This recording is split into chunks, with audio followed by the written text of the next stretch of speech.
I'm guessing this was a few years ago, and I'm assuming, I could be wrong on this, that this was during pandemic times.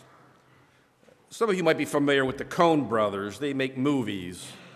I've only seen a few of them. The one that I really enjoy, and maybe you've seen it if you're of a certain age, yeah, I keep saying that over and over again more recently, it seems. And especially if you like the music, was Oh Brother, Where Art Thou? Right? If you never saw the movie, the music is incredible. It's a great collection of Americana. But the movie is really good.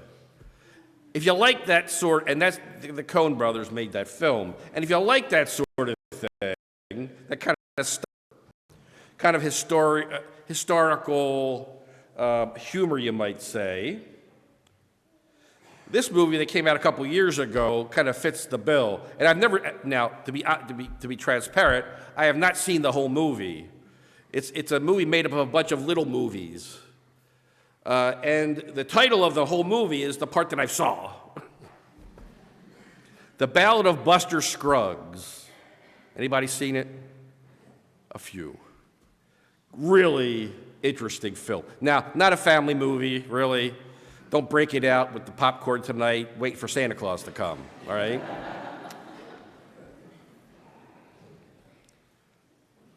I forget which network it was, but one of the networks used to advertise, we show the greatest Christmas movie of all time continuously on Christmas Eve and Christmas Day. And it's not The Christmas Story, The Godfather. A great family movie, right? Again, same category. So, now again, The Ballad of Buster Scruggs is a comedy, but again, it's not really a family picture. I don't recommend showing it to the kids because it's about, and again, if you understand kind of the Coen brothers' style of humor, it's about a singing cowboy who's also a gunslinger. Now, now already you got to say, if you like this sort of thing, you got me already, right? Because he's a singing, and it's actually the guy from Art Thou. That's really good. Who can actually sing. And it's about this singing cowboy who's also a gunslinger, who's the greatest gunslinger in the West, right? They always are, right? And I'm kind of giving it away, unfortunately. Anyway, if you like this sort of thing, it's worth it. And it's free on YouTube, so knock yourself. Again, I haven't seen the whole thing. But as you'd expect, right, if you're a great gunslinger, eventually the new kid is coming, right? There's always a new kid in these movies, right? And poor Buster comes to a bad end at the end. And the new kid goes off, and you know the same thing's going to happen to him, right? But as the movie ends, or at least this vignette part of this movie ends, it is kind of presentation of this kind of standard notion of somebody going to heaven. Right? So there's old Buster laying in the dust of this town, and then all of a sudden he starts singing with this other guy, right? And then he starts floating up, and he's got wings, right? And a harp appears, and he's strumming his harp, and he's singing this cowboy song as he's going off to heaven. Great. Now again, you got to like this sort of thing. And again, why is he bothering me with this? But it reminds us of this whole notion of going to heaven, right? Why do we come? Simple answer, I want to go to heaven. Well, where exactly is that? Where is heaven? Right? And, of course, in the scripture and in art and popular art and movies and all this business, if I was asked the smallest kid in here, where's heaven? They would probably go like this. 'Cause that's where heaven is, right? It's up there. And again, we even see it in the scriptures, right? So after the resurrection, at the ascension, it's called the ascension for a reason, right? Jesus goes back to heaven. Where does he go? He goes up. And we've got this notion of where's heaven? Up there. And where's the other place? Down there. It's kind of built into the culture of Christianity, isn't it? Because you got to come up with some understand this business, right? Because the whole notion of heaven ain't here. Well, it's not here, where is it? Right? It's up there. Right? And you get your wings and you fly up there with your harp and you join the heavenly choir and all that business, right? All these metaphors, images. Heaven is probably not really like that. Well, I hope not, right? I hope we're not all sitting around a cloud playing a harp all day long. I hope there's more to it than that, and I'm sure it is. But where is this place? Where is it? This is an important theological question.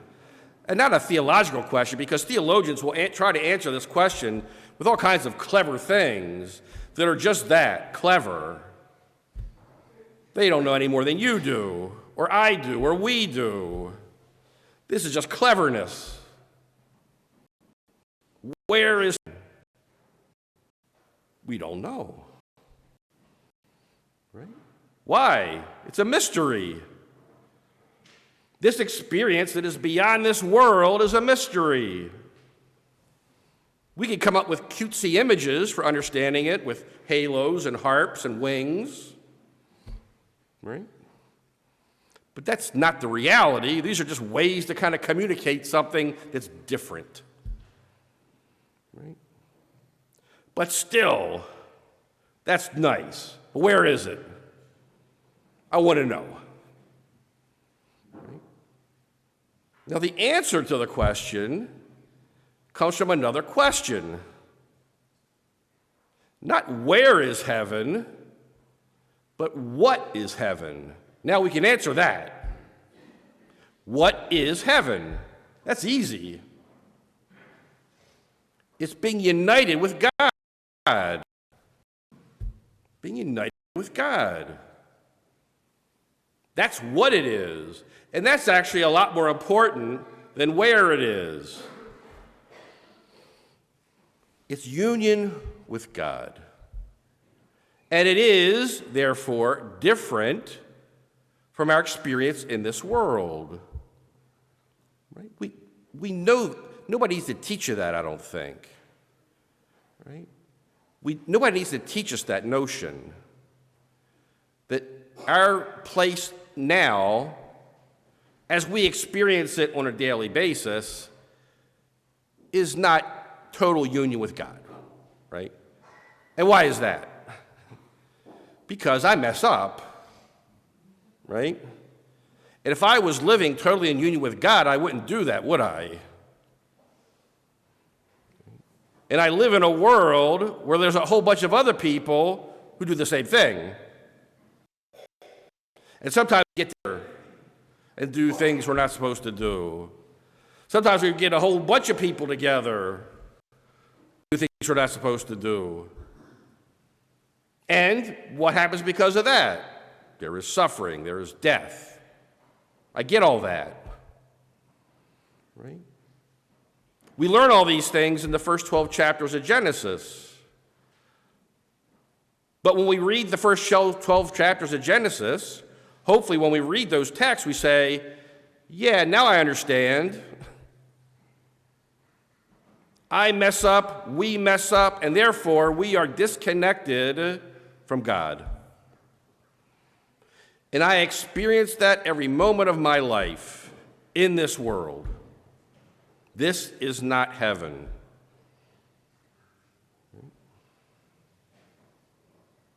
What is it again? Union with God.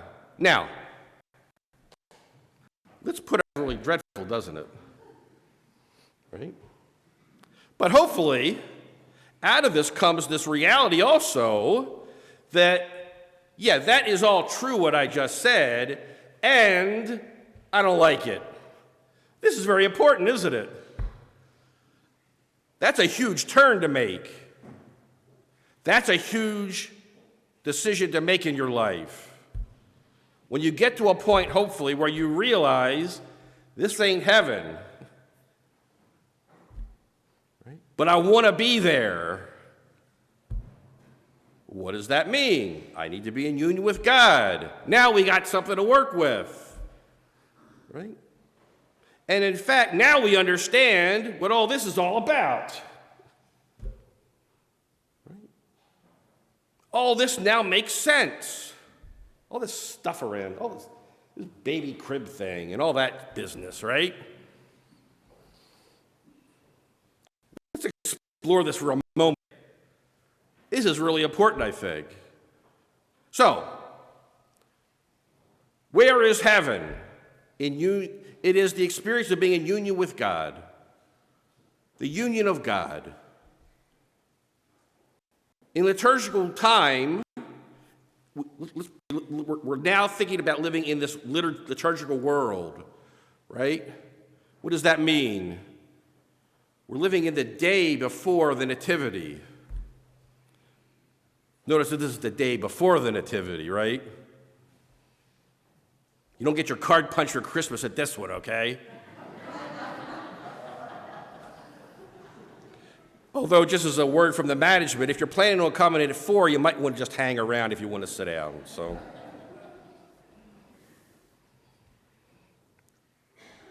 if we put ourselves into liturgical time, where is God? Very simple. We just heard it. In the womb of the Mother of God. That's where heaven is. That's an incredibly powerful thing to reflect upon. Where is heaven right now in liturgical time? The womb of the Mother of God. That's where heaven is, right? And in fact, in a certain sense, all that has ever been created is there in the womb of the Virgin. That's where we find union with God. Right? And hence the beauty of the story of the Nativity, right? The story of the Incarnation. God becomes united with humanity. Right? Heaven. Right? Divinity, humanity, united in one person, unchanged. Right? The God in the womb of the Virgin is not this little kid who's going to become Jesus. We can sometimes fall into that trap. Right? The child in the womb of the Mother of God is not going to be Christ. He is Christ. He has been Christ. He created everything. He's the same Christ who was in the garden with Adam and Eve. He's the same Christ who was with the people of Israel going through the desert. He's the same Christ who spoke a burning bush. He's the same Christ, that rock with the water in it for the people of Moses and the people of Israel. He's the word that spoke through the prophets. But now incarnate. That separation between God and humanity, which is totally different, right?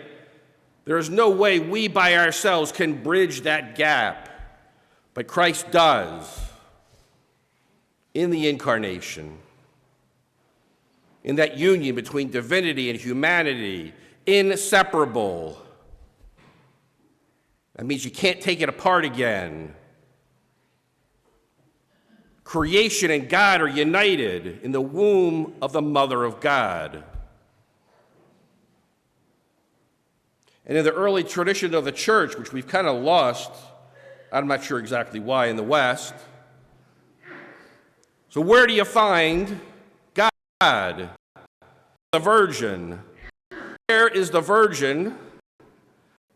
At the Nativity, in a cave. That's an interesting thought. From within creation itself, God comes and offers us union. In fact, It's not only an offer, it's an invitation, which we choose to accept or not. That's why I said, when you get to the point in your life when you realize this ain't heaven and I want to go there, you have made a huge decision in your life. Because now you're ready to accept the invitation. Now you're ready to accept the invitation that God has offered us for the last 2,000 years and was promised since before the creation. We're offered an invitation. And all we have to do is accept union with God. It's very easy to say. We all know that it's not easy to do because we're still messed up. Right? But we've been offered an invitation. And in fact, when we come, accept that union, we find at least part of us in heaven at the moment. We've got one foot in two worlds. Part of us is in heaven, and the rest of us is trying to get the rest of it in. That's what life is for. That's why baptism is what it is. Baptism is a symbol of death. Just like Jesus died and rose again. Baptism is resurrection. The Eucharist, the coming together of the divine and the created into one element that you can't take it apart. And that becomes food for us and offers us a way to accept the invitation. Right? To accept the invitation by allowing the incarnation to come and be inside of us. Not that God is in us, God is present with us and to us and sustains us on that journey to complete that journey towards union. So where is heaven? It's not up there. Right? It's not even between me and that image of the Virgin bearing the child, Christ child. The incarnation is closer to me than I am to myself. Closer to me than I am to myself. And Christmas is our time to accept the invitation and to celebrate the gift. Right? To celebrate the gift. To celebrate that offering. Right? So in these last hours of Advent, we seek to accept that call. Right? When God becomes human in the womb of the Virgin, God does not change. That's not a change for God. God doesn't change. God is eternally God. We are the ones that are called to change. Right? We are the ones to change. That's why we have Advent. That's why we have Lent. Seasons of change. Right? And sometimes we can get confused as a church, thinking that we've got to change God to accommodate us. Wrong. We need to change to accommodate God. That's the way home. That's the way to accept the invitation. And may God help us to RSVP in the positive.